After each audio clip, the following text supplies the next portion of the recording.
Paul couldn't sleep.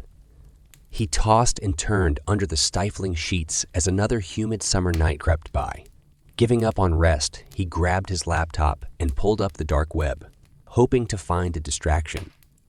It had become almost routine for Paul to browse the encrypted corners of the internet in moments of insomnia.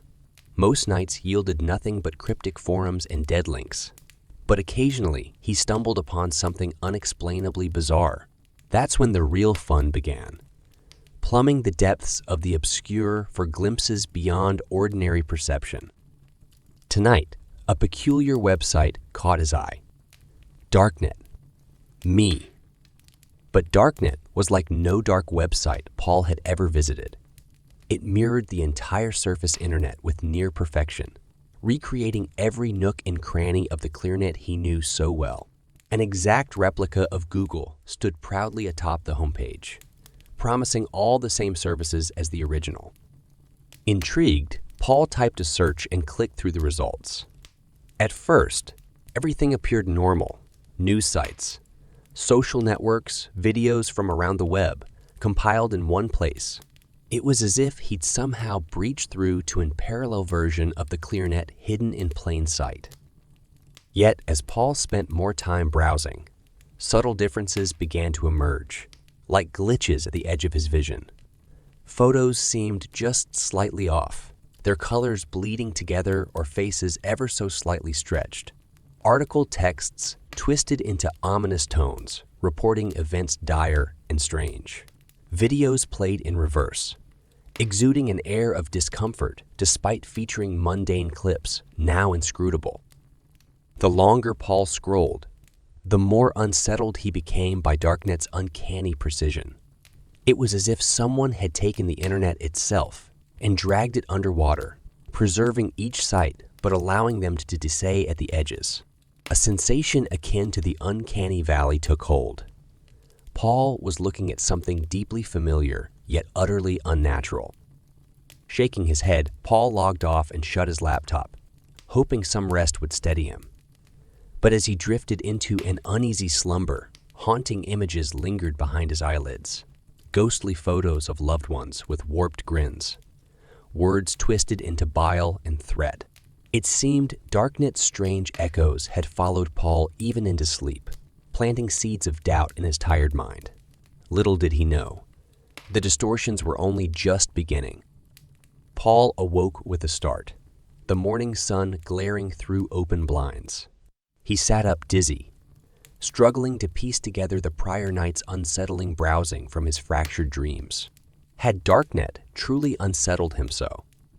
Shaking off remnants of sleep, Paul went through his morning routine in a daze. It wasn't until passing family photos in the hall that a niggling sense of wrongness took hold. The frames were just as he remembered, capturing cherished memories over the years. Yet peering closer, Paul detected the faintest distortions. Smiles not quite reaching eyes, bodies angled awkwardly, colors leached too pale or dark. He rubbed his eyes, certain it was merely tired perception playing tricks. But taking another look, the anomaly seemed magnified, as if mocking his doubt. With rising unease, Paul fled downstairs for coffee, hoping the morning bustle might steady his fraying nerves. At the office, more subtle irregularities emerged. Coworkers exchanged terse greetings with downcast eyes where usually easy laughter flowed. Conversations held an ominous undertone, hinting at anxieties unspoken. In the break room, news reports droned of violent clashes and environmental crises far more dire than Paul recalled from the day prior.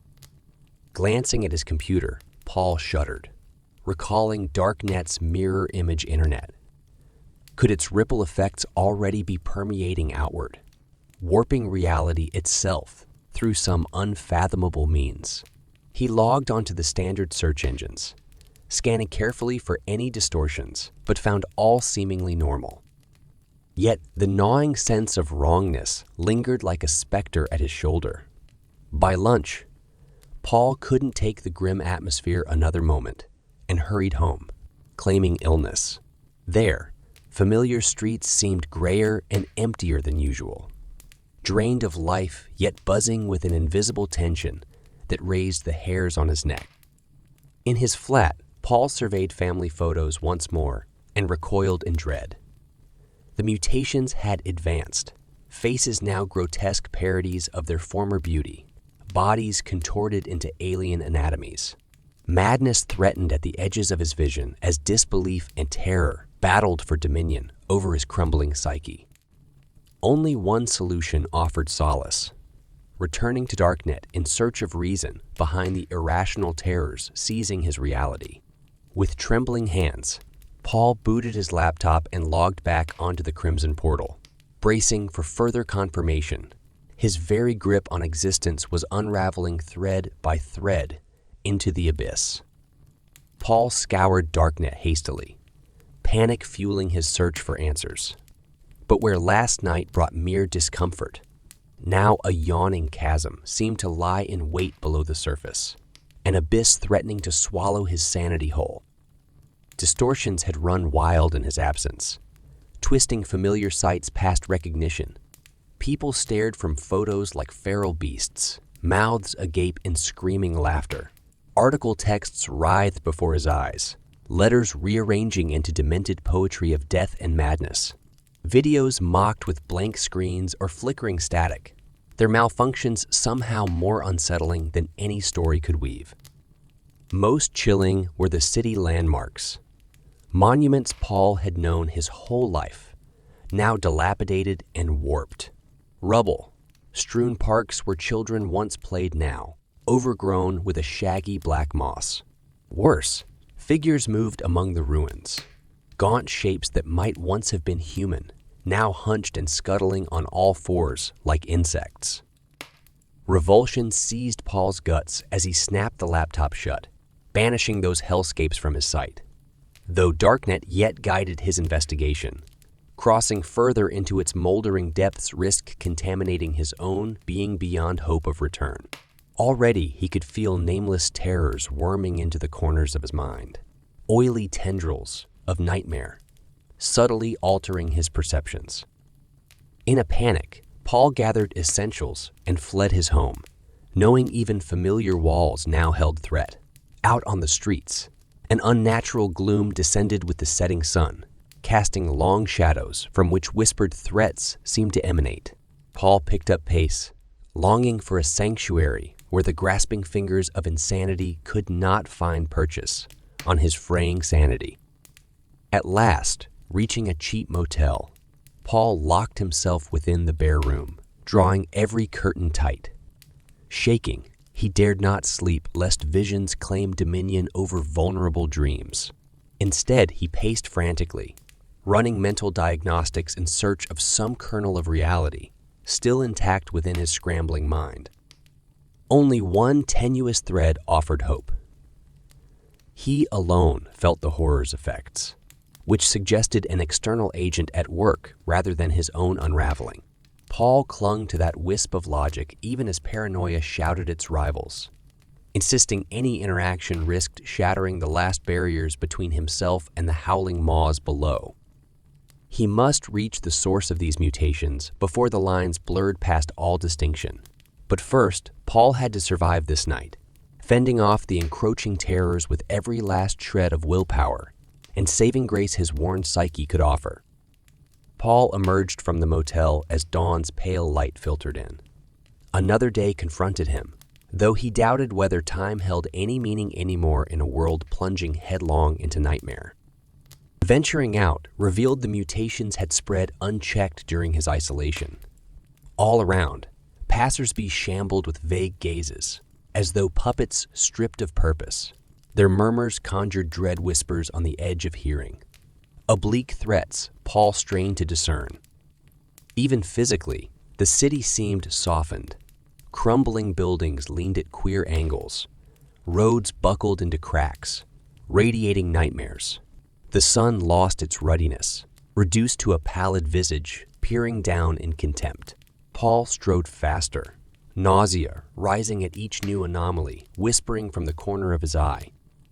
At his office, all pretense of normalcy had collapsed. Colleagues turned with empty eyes, mouths agape yet speechless. Tables upended, papers scattered in a mockery of work. Paul fled to his desk, frantically booting the neglected computer. But where screens should be, only a featureless void peered back like the gaze of a blind god. Paul shouted and heaved the broken machine against the wall in rage and terror. Was no haven left from the clutching hands dragging both selves and surroundings down the well? His descent into madness now imminent, one last desperate plan took form. Rushing to the university lab, Paul hacked firewalls with mad skill, born of primal survival instinct. Deep in servers he delved, parsing code disintegrating before his eyes, until at last a hidden packet tunnel was breached. Through it, a familiar place emerged. Darknet, its source code an open book of poison lines. Here lay the heart of the Blight, its coding algorithms spreading contagion into both digital and physical realms. Paul typed furiously, altering variables to counteract the mutations. Bit by bit, his reality reignited. Outside, the city steadied as if shaking off a hallucination. Hope flared anew in Paul's chest. But as order was restored, lights flickered and screens warped once more. A sibilant laughter whispered through speakers from someplace beyond code. Paul recoiled in horror, comprehending at last. He had located not cause, but consciousness, an entity manipulating worlds through dark technomancy. Its grasp on the real was tightening, and soon all escape would be lost within their maddening folds. Unless Paul acted now to shatter the cage of nightmare forever. Paul scanned code frantically for a weakness. Any vulnerability to pierce the veil of illusions and force confrontation with the malefic entity tightening its grip. Lines of code twisted and rearranged before his eyes, subverting each attempt to regain control of the system. All at once, screens flashed blinding white, then faded, replaced with a snowy void. Through the static, a figure coalesced. Humanoid but taller, limbs far too long, face a rippling mass suggesting bestial features beneath. Its visage blinked open pitch orbs regarding Paul hungrily. Its whispers violated Paul's mind, echoing through raw nerves, left flayed by the entity's machinations. Revulsion and fear warred within, yet determination ignited. If this was the source of the nightmare infecting both digital and real, only destroying it could free humanity from its clutches. Release your hold on this world. Your kind have no power where humans stand united against the darkness. Paul spat through gritted teeth. Amusement flickered in the endless orbs. You know nothing of power, little ape. I have scoured the cosmos eons before your crawling species crawled from the mud. I shall feast upon your chaos and watch your civilizations crumble when this world is mine. The entity's presence overwhelmed Paul's senses, yet he held fast, refusing to surrender without a fight for his reality. Summoning every shred of will, Paul hurled himself into the code once more, scrambling lines seeking any vulnerability. The entity howled, pixels blinking as Paul's hacking took hold. Through the screen, a doorway prized open, perception fractured, placing Paul before the looming presence manifested in flesh. Face to face, he locked eyes with the abyss, gazing back. Madness incarnate given form. With an earth-shattering battle cry, Paul lunged, grappling the flailing entity in a death grip. They wrestled as reality fractured, two consciousnesses battling for dominance over the folding boundaries between digital and physical. At last, with a horrific shriek, the malefic being dissipated into nothingness. Silence fell. Paul panted, surveying a world made whole once more. On screens, family and friends smiled as they should. Outside, blue skies arched serenely over a restored city. Yet, in the quiet, doubt lingered. Had he truly conquered an extra-dimensional invader manipulating the threads of reality itself? Or merely exorcised a hallucination born of a mind stretched to breaking? As screens faded to black, only one truth remained: that some mysteries lie beyond our comprehension. And in the digital age, the line between illusion and reality has never been so terrifyingly thin. Emma stared at the encrypted message on her computer screen, her mind racing. Who could have sent this strange tip about a decades-old missing persons case from her hometown? She sipped her coffee, silently grateful for the late-night caffeine as she began decoding the ciphertext. Strings of random characters slowly morphed into words and sentences, revealing clues about an unsolved disappearance from her past. The encrypted text described a teenage girl named Jenna Walsh, who vanished without a trace in 1989 while on a weekend hike in the Cedar Grove Forest. Local authorities suspected foul play, but never found enough evidence to charge anyone.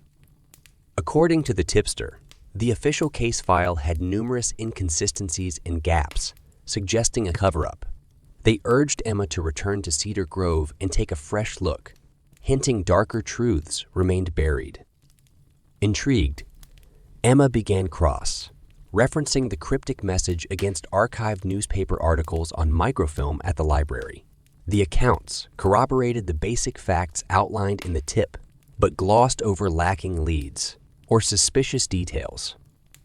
She also reviewed the case file now stored in her hometown sheriff's office records room.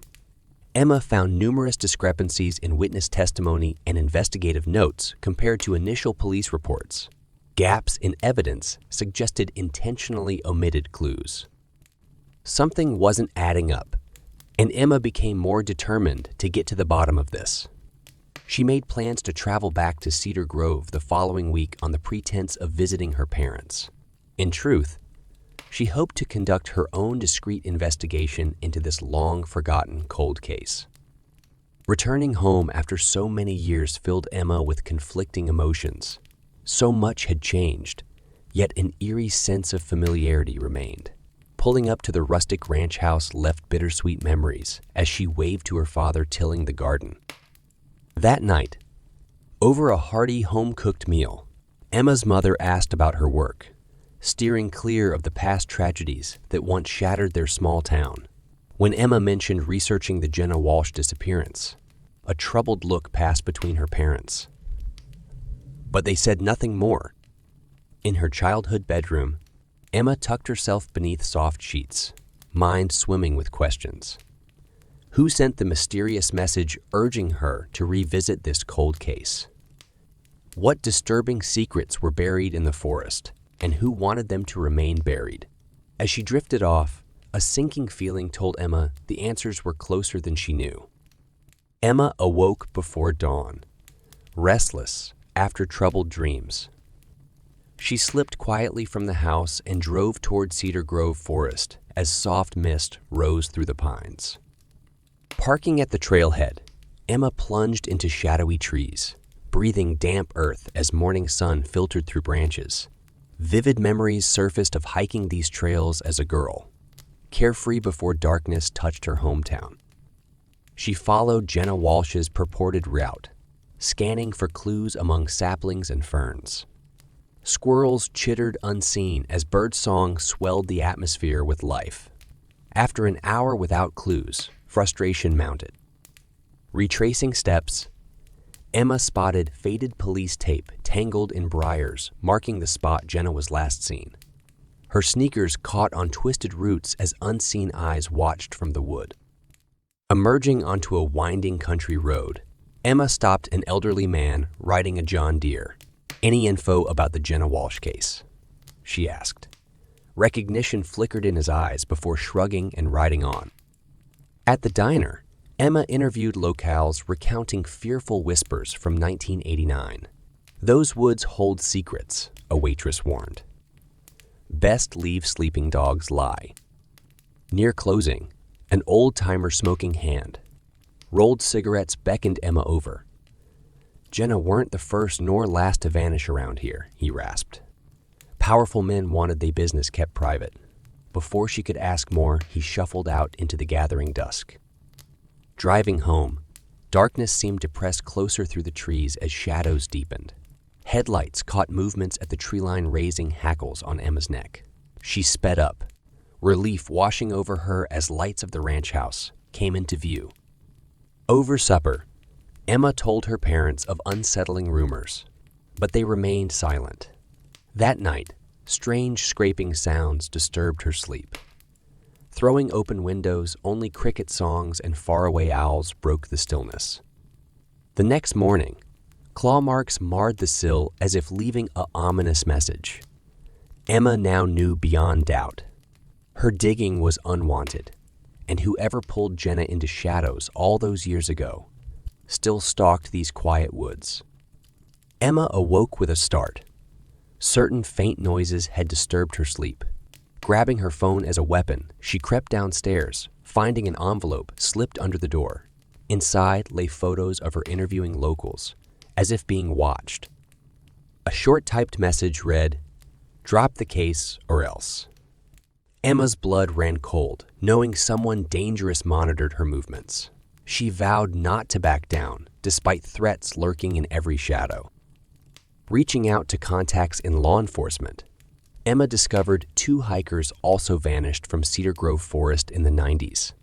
Both cases were suspiciously under-investigated, then abruptly closed without resolution. She paid the county clerk a visit, discovering records of the other disappearances had been sealed for decades at someone's insistence. Her jaw tightened as pieces fell into a sinister puzzle, suggesting serial crimes and corruption covering the truth. At the library archives, Emma studied old newspapers, finding scattered mentions of accidents and animal attacks she doubted were chance or natural. The past now felt full of dread portents she had been too young to grasp before. After night fell, Emma drove to a secluded ridge overlooking Cedar Grove, where lovers dared slip away secretly. She recalled teenage rumors of occult rituals carried out in those woods, wrapped in lingering myths. As her headlights scanned the tree line, distant shadows darted between trees. Gripping the steering wheel tighter, Emma narrowed her eyes, concentrating on the shifting shapes. Then she saw it. A figure detached itself from the forest, hands outstretched as if beckoning her into the darkness. Choking fear climbed her throat as the strange presence began lurching towards the ridge at inhuman speed. She slammed her Explorer into reverse as gravel sprayed, tires squealing as the figure raced after the retreating vehicle at impossible velocity. Emma drove like a madwoman, abandoning the main roads to wind through forgotten paths, barely visible in moonlight. Only when her pursuer seemingly vanished did she allow herself a trembling breath. Now certain powerful beings wanted the past's mysteries sealed forever. Emma sprinted through the forest, branches whipping her face as harsh breathing echoed in the leaden dusk.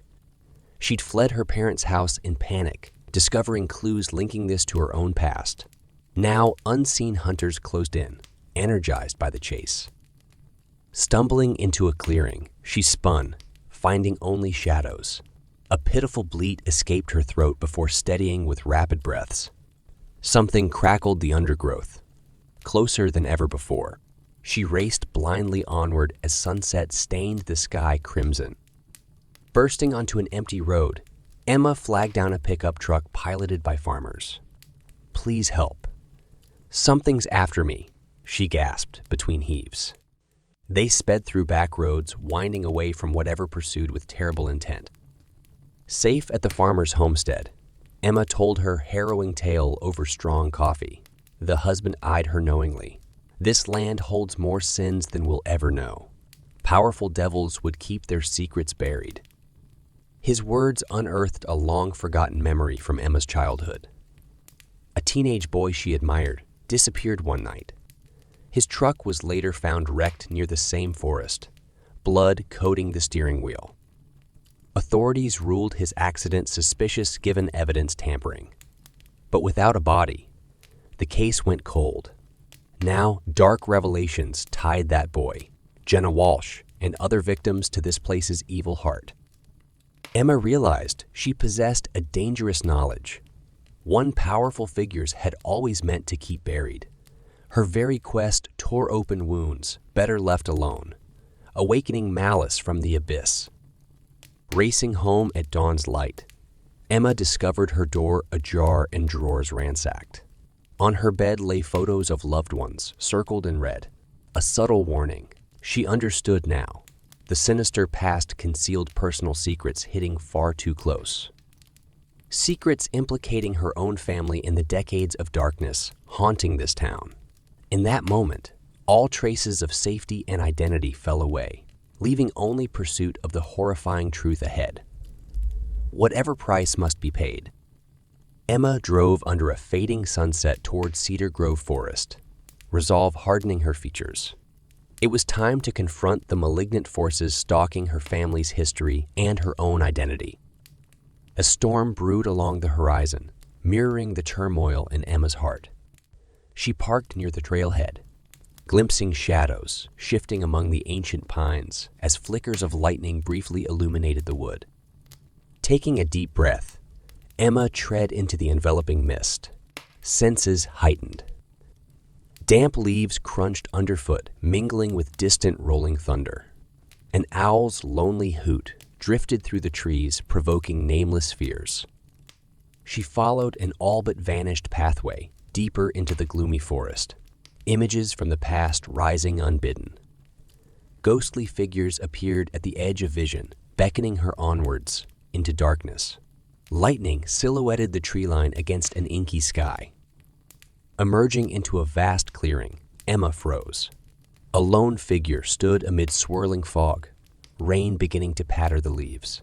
"Come to me, child," a familiar voice crooned through the deepening storm. She knew this presence had always haunted the periphery of her existence. Through the downpour, Emma stepped closer, recognizing the man who had long kept malignant secrets from her family in this town. "Tell me the truth," she demanded above peals of thunder. "No more hiding behind lies." He turned, features indistinct amid the deluge. Lightning fractured the sky, illuminating his wretched smile. "You seek to expose me, little bird. Foolish girl, I am older than your tiny mortal mind can grasp." His form twisted impossibly, shadows twisting into hellish shapes. "This land is mine." Emma backed away in horror, tripping on gnarled roots as monsters emerged from the storm. A terrible howl split the night, primal and ancient. Shaking her soul, she turned and ran as chaos erupted behind. Bursting from the haunted wood just as the storm broke, Emma collapsed onto wet earth gasping. Through the rearview mirror, an apocalyptic spectacle unfolded within the forest. Thunderous roars and flashes lit the primeval darkness until an eerie quiet fell. When dawn broke, Emma saw the forest unchanged, yet knew its malignant heart had been exposed, if not vanquished. She left Cedar Grove forever that morning, identity reshaped by the shadows, facing into light. Though scars remained, redemption had been found in facing the darkness. Mike peeled open the plain cardboard box with trepidation. He had made questionable decisions in his life, but ordering this mystery package took recklessness to a new level. Still, his insatiable curiosity had gotten the better of him once again. Nestled inside padding lay a solitary USB drive with no label or identifying marks. Mike retrieved it cautiously, as if handling a live grenade. Something about this delivery sent his instincts screaming, yet he couldn't resist one more peek into the unknown. Back at his cramped studio apartment, Mike plugged in the drive and opened its contents with bated breath. A video file automatically launched in a bare window, displaying only the timestamp. 1 week from today, down to the minute. At first, nothing but the familiar view of Mike's cheap IKEA furnishings appeared on screen. He leaned forward, squinting for clues. Then a door swung open, and Mike stared in disbelief at himself, dressed in the same worn tee and faded jeans as yesterday.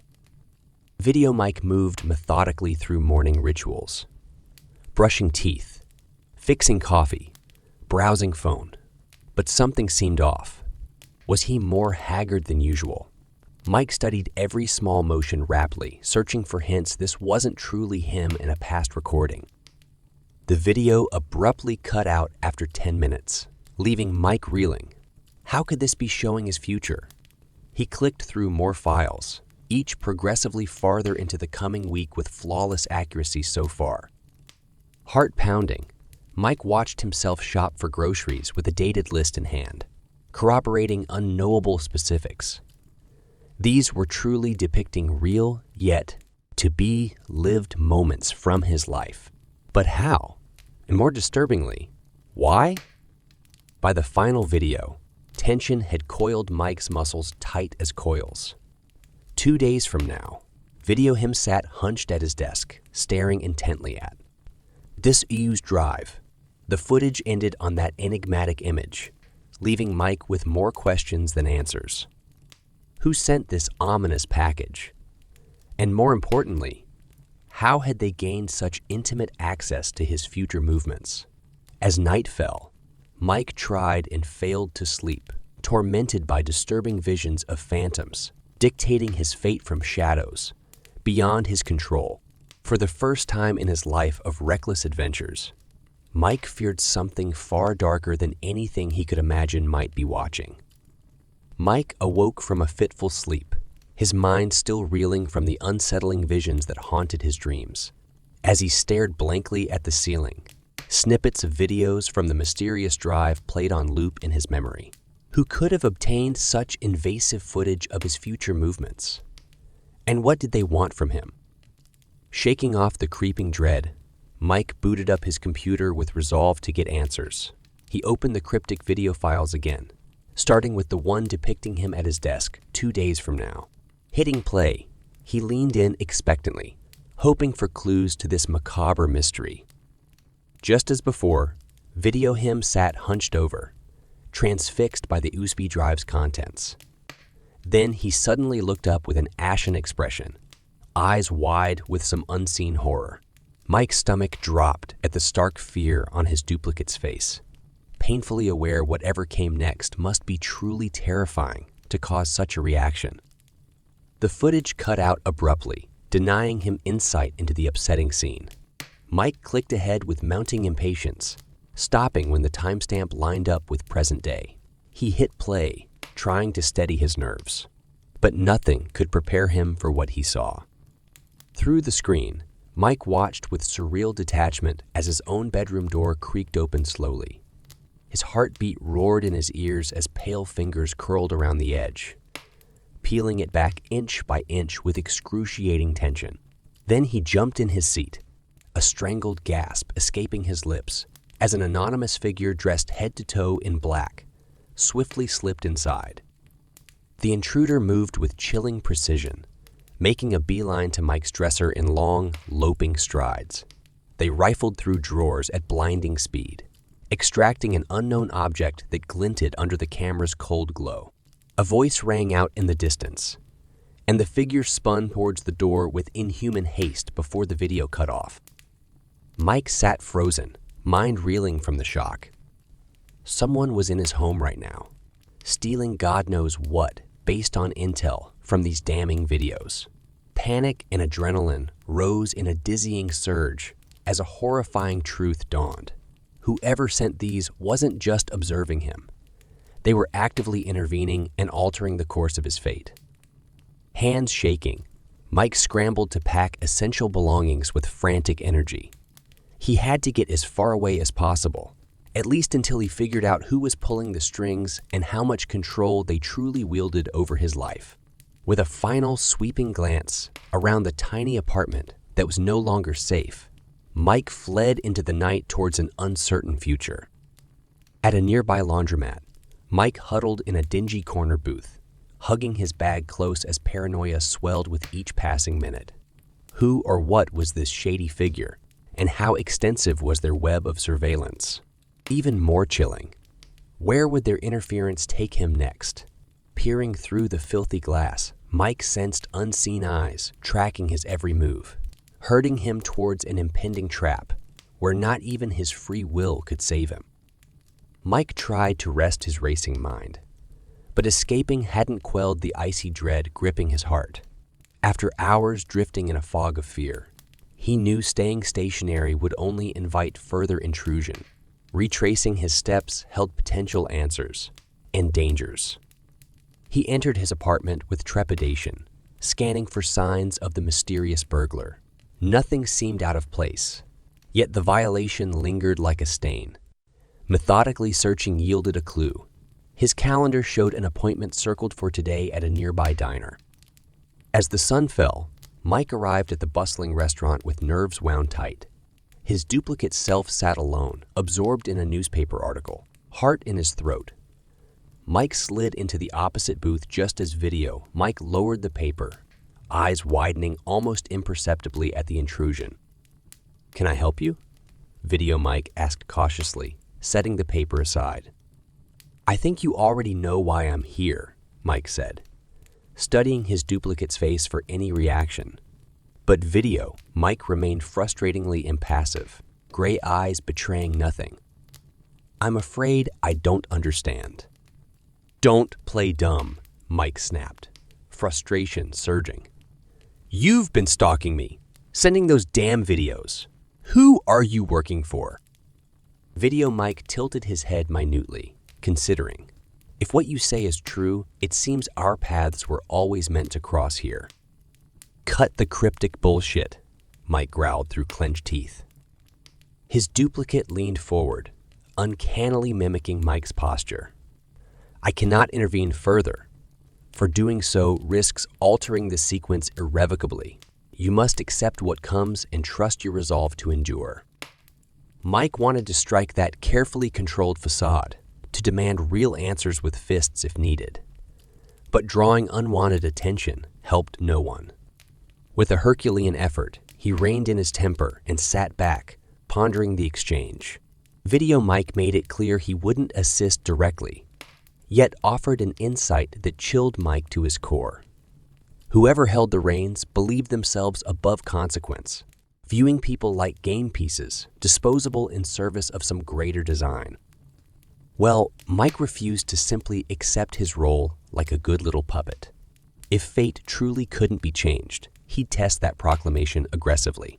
With new resolve kindled in the fire of defiance, Mike departed into the gathering dark, on a collision course with whatever forces controlled his life. This time, he was ready to tear down their walls of presumed destiny brick by brutal brick.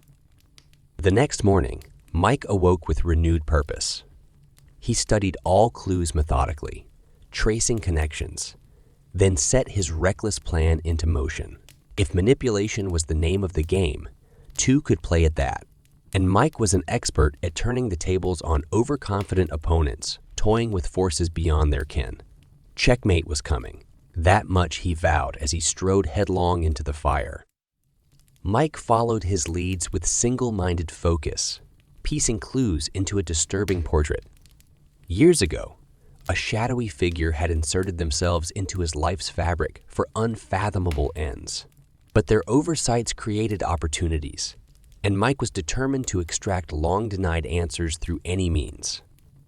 Stakeouts and surreptitious hacks unearthed vital facts, painting a disturbing target. Late one night, Mike made his move. He stealthily breached his mark's home, finding a Spartan abode stacked with surveillance gear. As expected, Mike's entire existence was meticulously cataloged through unknown sources and means. Less anticipated was discovering the mastermind dozing at his console, like a bat in the rafters. Mike struck with ruthless precision, grappling the gaunt man and binding him to a chair with zip ties. He switched on harsh lamps, blinking bloodshot eyes against the glare, while Mike circled with coiled menace. "Let's skip the game, shall we?" Mike growled. "Why have you been watching me? What do you want?" Panicked noises issued from the bound man's taped mouth until Mike ripped it off, earning a howl. "You don't understand," he rasped. "I was only trying to help." "Help? By invading my privacy, manipulating my life." Mike slammed a fist near the man's head, making him flinch. "Explain, now." Through fearful sobs, the truth tumbled out.